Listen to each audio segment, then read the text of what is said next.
Slovensko sa dnes rozlúčilo s hokejovým kapitánom Pavlom Demitrom. Automobilky zo Slovenska uspeli na autosalóne vo Frankfurte nad Mohanom.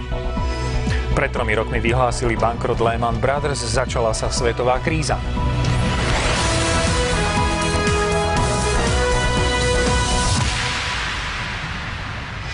Dobrý večer, noviny sa práve začínajú, vítajte pri ich sledovaní. Dobrý večer.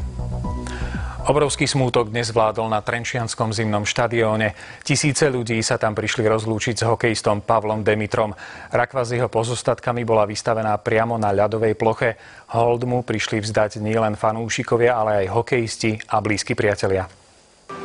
Ešte nikdy nepadlo na trenčiansky ľad toľko slz ako dnes. S Pavlom Demitrom sa prišli rozlúčiť tisíce ľudí.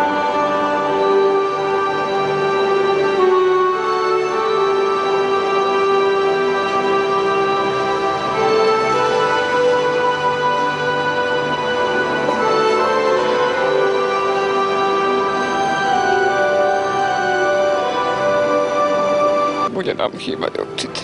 Nezabudneme. Pálko, ďakujeme, čo sa robil pre trenčiansky hokej, ale to je pre celé Slovensko.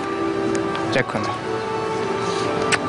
Hokejovému kapitánovi sa na zimný štadión chodili kláňať fanúšikovia z celého Slovenska. Slzy sa do očí tlačili každému. Vzdať hold mu prišli aj hokejové legendy a kamaráti. Život príliš krátko trvá, v tom smrť býva dôsledná. Tu láska prvá, príde aj tá posledná.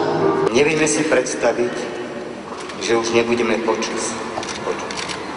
Čas 33:08.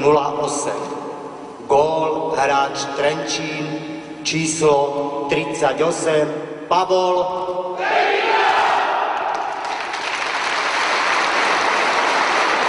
Za všetkých hokejistov sa s ním rozlúčil jeho najlepší kamarát Marian Gáborík. Budeš nám veľmi chýbať, Pole.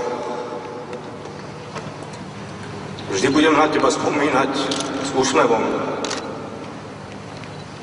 Pretože tak si žil a nikdy nezabudneme, čo si pre nás urobil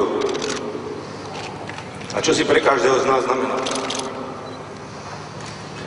Sľubujeme ti, že tak, ako ty si tu bol pre nás, budeme tu aj my, vo dne v noci, pre tvoju rodinu.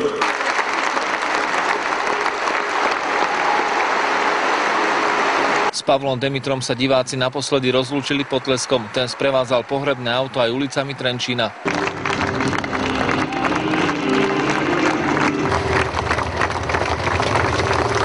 Pre televíziu Joj Pavol Čertík. Ďalšie zábery z poslednej rozlúčky s Pavlom Demitrom si pozrite na našej